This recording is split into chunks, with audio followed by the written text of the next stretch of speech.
喺2017年上映，由香港同內地合拍嘅動作片《拆彈專家》，共獲得7000萬美元嘅票房。當電影去到高潮位嘅時候，我哋會聽到刺激嘅音樂將氣氛推到最高峰。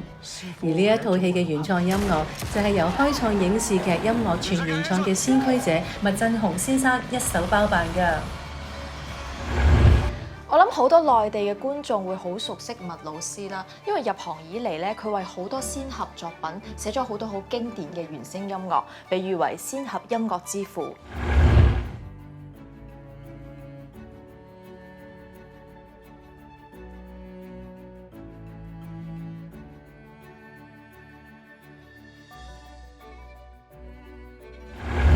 我會俾呢一代嘅年青人，佢進入呢個行業嘅時候，第一樣佢要先問自己係咪好喜歡電影，一定要答係，你先好入呢行，因為你係等於賣咗身俾電影嘅，你一入咗呢，一入豪門深似海，你冇得翻轉頭嘅。第二樣，你一定要睇好多電影，要睇好多戲。無論新啊舊啊，而且要好好分析，而且唔係話分析佢個音樂層面。我經常掛喺後邊，我同人哋傾偈啊，問開我都會咁講，我唔係音樂人，我係電影人。麥生開門見山講出佢心中嘅入行門檻，因為熱愛，喺1992年入行，到而家差唔多譜出200幾首耳熟能詳嘅配樂。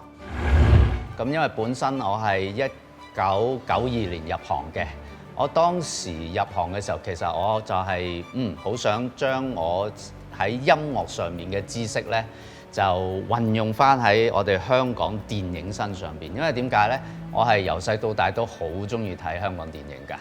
我係從邵氏片年代啊、李小龍啊、張徹導演啊嗰啲，我已經喺電影院裏邊睇嘅嚇。我覺得呢，我作為香港嘅電影人嚟計呢，我會同大家講，我哋香港電影嘅音樂啊，喺世界上邊都係一個好高嘅水平嚇。點解會咁樣講呢？嗱，我咁樣解釋俾大家知啦。咁因為其實港產片嘅電影呢，喺導演嘅角度呢，第一喺拍攝嘅題材各方面，我哋都其實好多樣化嘅。咁同埋導演對我哋嘅要求呢，其實都係好大自由度嘅，甚至乎呢，佢哋係周不時都需要我哋呢，要好即係俾好多好新嘅概念俾佢哋，而佢哋又會接受嘅喎，而唔會唔接受嘅喎嚇。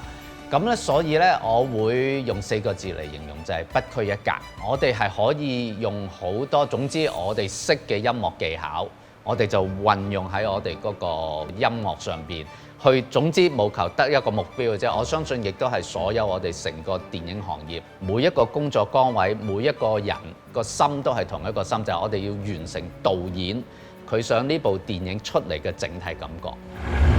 自由開放嘅創作環境令到佢寫出好多經典作品啦，令我哋一聽到音樂響起，腦海中就浮現出熟悉嘅場景。所以點解我哋港產片啊，喺全世界啲人一睇啊港產片、香港電影，佢哋好似會感覺到有陣除有陣味道喺度咁呢？其實多多少少我覺得喺個音樂上邊咧，呢個係其中一個帶出呢種港產片嘅味道嘅一個元素。入行第2年，佢同暴力寫實派導演林嶺東合作《火燒紅蓮子》，即時創作、快速修改嘅經驗令佢既緊張又難忘。嗱，我有一部戲就係阿林嶺東導演嘅，我同佢合作嗰陣時，我都係新人嚟嘅嚇。咁啊，同佢我做好晒啲音樂啦，咁啊好啦，咁啊就係有一次佢話：聽完阿林嶺東導演唔係好啱喎呢個位，不如你即刻幫我做一段咧。我話得，好啊，咁樣咯喎。咁我話好啊，好啊，好啊。咁然後佢跟住下一句就係講：嗱，我而家出去食支煙啊，食完支煙翻嚟我就要聽㗎啦，咁樣喎。咁咧嗱，你就諗食啲就係所謂一炷香嘅時間啦。咁我就要真係喺佢一行出去嘅時候，我就即刻咧就對住我就同後邊幫手做混音嘅同事就講：快啲放俾我睇，再睇下個畫面。我就即刻慳時間，然後就對住個畫面咧，就真係即刻用我個器材現場就彈出嚟。咁跟住東神係真係食完支煙，咁啊打開對門就入翻嚟，跟住佢就坐喺度，得啦，阿東神俾你聽，咁啊聽。一對上畫面佢聽聽，得啦，好下一個位咁樣啊。同東 Sir 嘅合作，為佢日後嘅電影配樂之路打下好堅實嘅基礎。佢首創咗呢個新融合主義音樂派啊，好得意㗎。佢係由中國傳統嘅樂器啦，有西洋嘅樂器同埋一個電子音樂嗰啲現代科技一齊係做一個創新，咁就令佢得到2011年香港電影金像獎最佳電影原創音樂嘅提名。我呢種經歷咧係對我終身受用嘅喎，反而俾我知道一樣嘢。我要做呢個工作嘅時候，我要24小時，我都要保持，我要有嗰個專業能力，去隨時隨地都可以創作到一首音樂出嚟，而且係唔受任何環境嘅限制。佢深知道電影圈需要新血加入，佢希望年輕人喺前輩度攞到經驗，靈活運用。佢亦都身體力行，喺香港浸會大學、復旦大學、上海戲劇學院等多所高校講授影視音樂課程之外呢，更策劃咗夢飛翔青年媒體音樂人嘅培育行動，發掘有音樂創作潛質嘅年輕人，幫佢哋守喺影視舞台上大顯身手。其實我哋呢個香港電影呢個行業實在係好吸引人嘅，因為無論成個工作模式啦，或者成個成品製作出嚟之後，其實係會俾大家感受到一種叫做乜嘢叫做集體創作，然後個成果出嚟能同大家一齊去分享嗰種喜悅啦。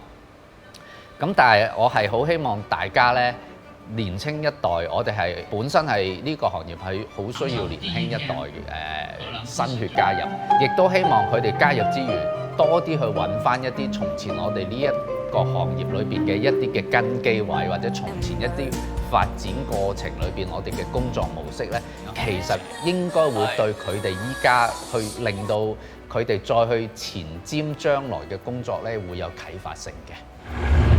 喺之前嗰幾集，我哋請到劇照師元哥、配音員丁宇叔呢兩位香港電影金像獎專業精神獎嘅得主。喺呢一集咧，我哋都好榮幸咁樣請到另一位專業精神獎嘅得主啦。我知道，佢就係金鉸剪周國宗先生啦。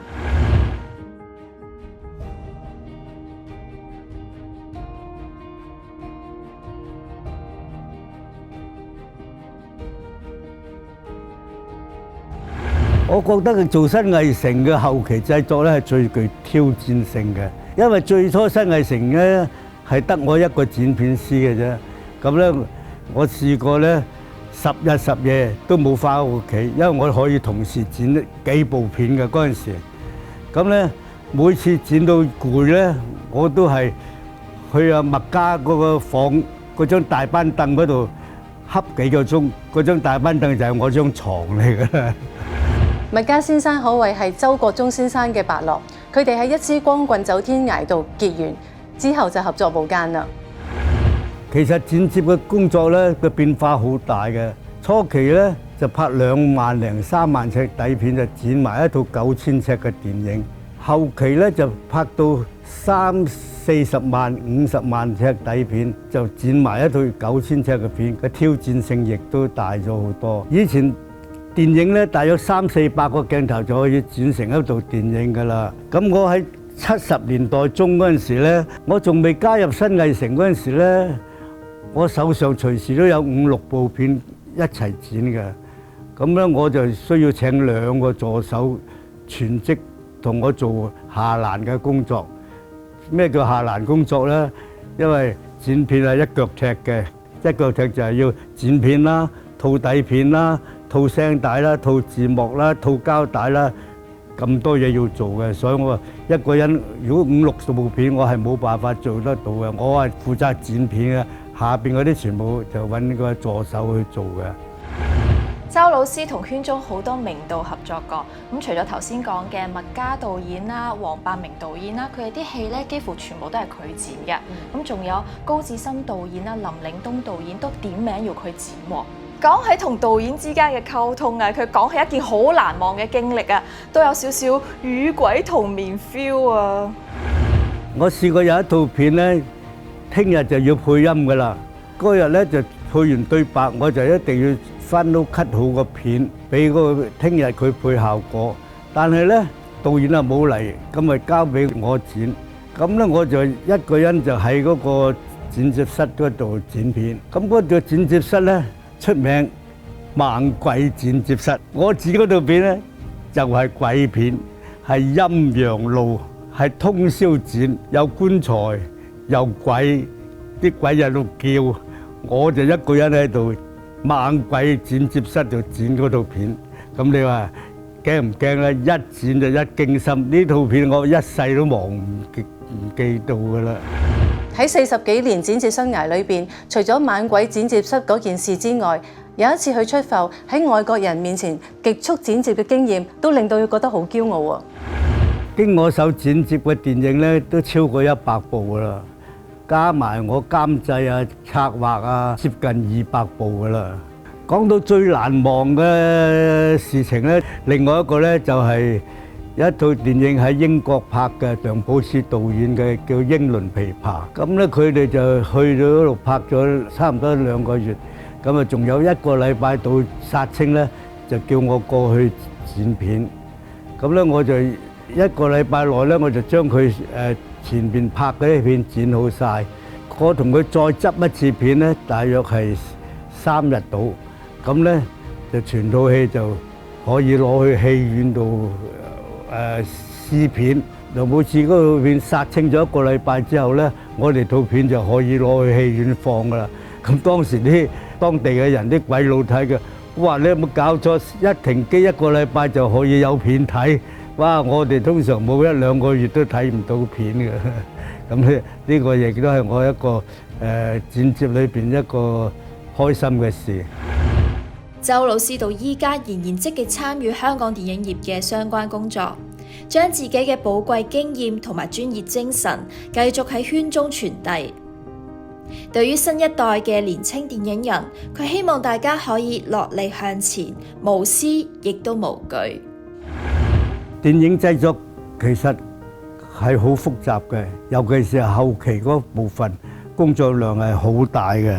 所以臨門一腳係好重要嘅。而且呢個係一個 teamwork 嚟嘅，所以大家一定要係無私咁樣合作，先至可以完成呢個艱巨嘅工作。跟住落嚟咧，我想介紹係同我合作過嘅小陰陰陰陰姐。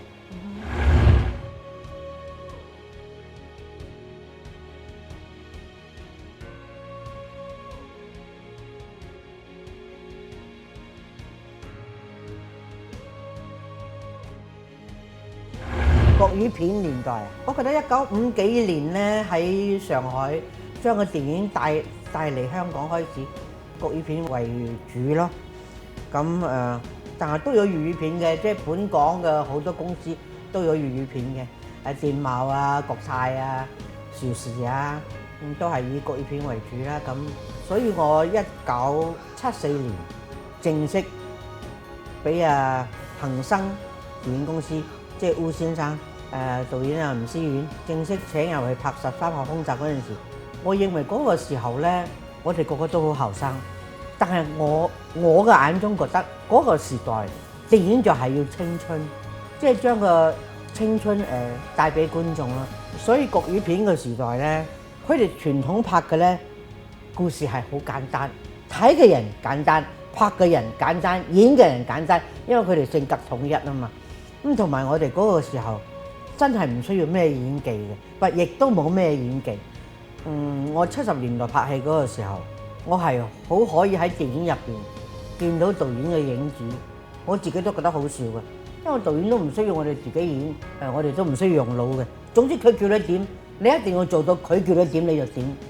咁佢嘅眼中就覺得 OK 啦。如果唔係，佢 NG 你40幾次嘅。陰陰姐嘅性格真係不嬲都係咁率直嘅，跟住落嚟咧，佢要爆料啦，我哋一齊聽下。哦，嗰陣時我哋都有配音嘅，咁其實咧講起配音咧，我就要講一啲俾呢一代嘅人唔注意同埋俾人遺忘嘅嘢。嗰陣時我唔好講人哋啦，我講我自己啊，太後生，太無知，嗰啲人就教小陰陰，你就講啊。1、2、3、4、5、6、7、8、9、10、11、12、13歲，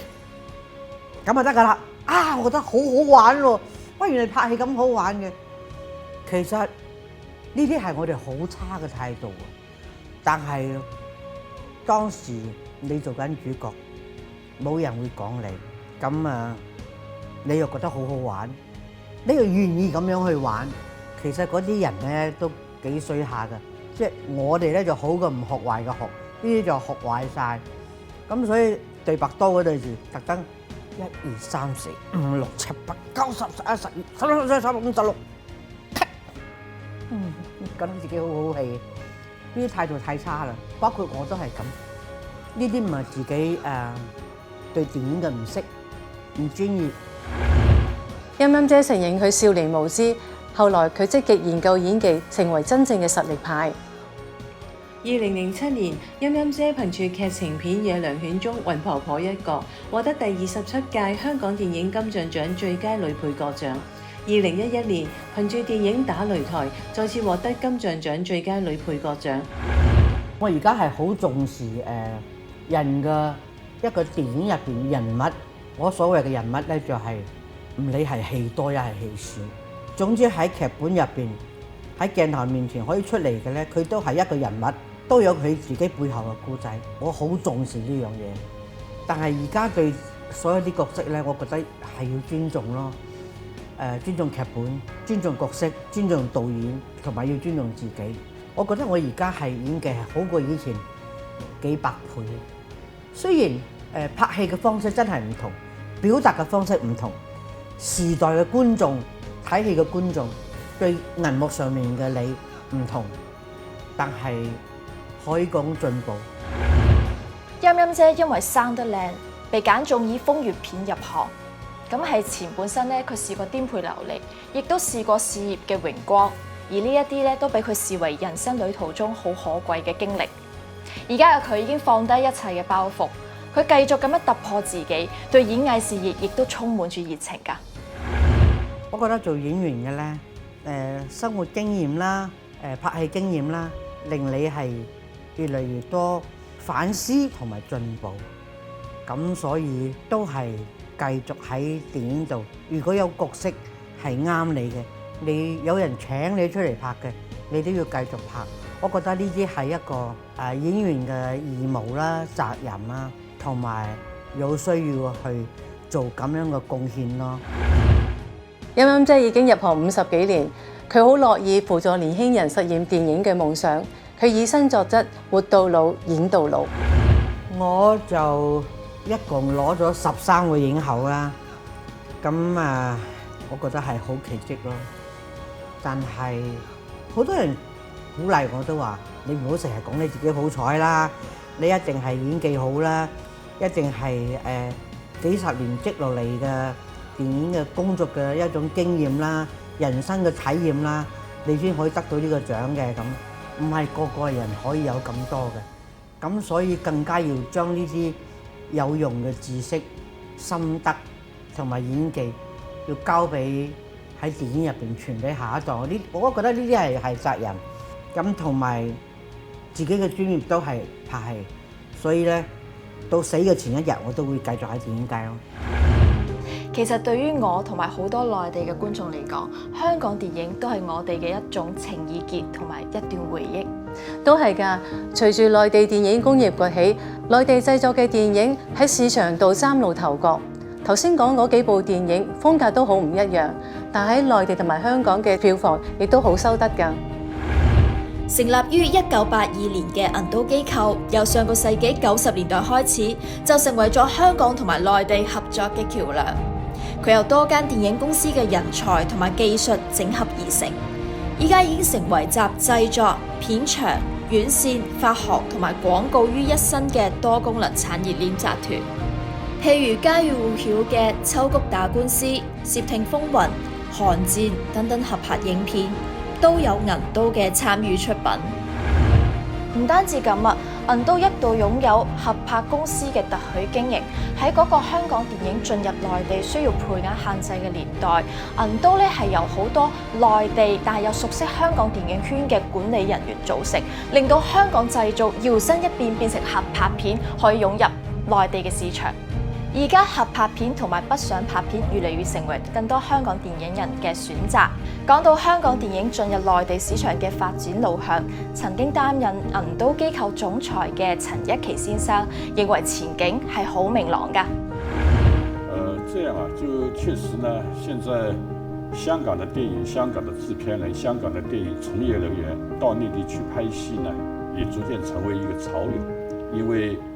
大陸的市場啊，大陸的觀眾啊，這個數量是遠遠大於香港地區。那麼在香港製片人啊，如何能夠更好地適應內地的電影市場方面，一個是電影人個人的發展，第二個就是香港電影的整體的發展。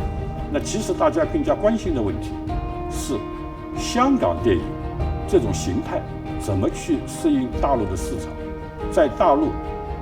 能夠受到更廣泛的歡迎。香港電影人要保持自身嘅獨特之餘，亦都要融入內地市場，加強交流、互融互通，先至可以令香港電影喺內地市場突圍而出。相信生機蓬勃、蒸蒸日上嘅內地市場，可以俾香港電影更自如嘅發揮空間，同埋更廣闊嘅創作舞台。香港電影嘅未來當然唔少得後浪嘅推波助瀾。因此，除咗製作、傳播電影藝術，銀都亦都好重視影視新人嘅培養。佢由2016年參與舉辦《美麗香港人情史》短片拍攝計劃到依家，吸引咗過萬青少年參與其中，令到唔少熱愛電影嘅年輕朋友成功入行。嚟到呢一度，我哋分享咗好多電影人嘅崗位。但係好多同我哋息息相關嘅人，我哋仲未提過。冇錯，就係記者同埋傳媒朋友。下一集呢，我哋會順住傳媒人之筆，繼續電影之旅。來吧，來吧，來吧，來吧，我是電影人。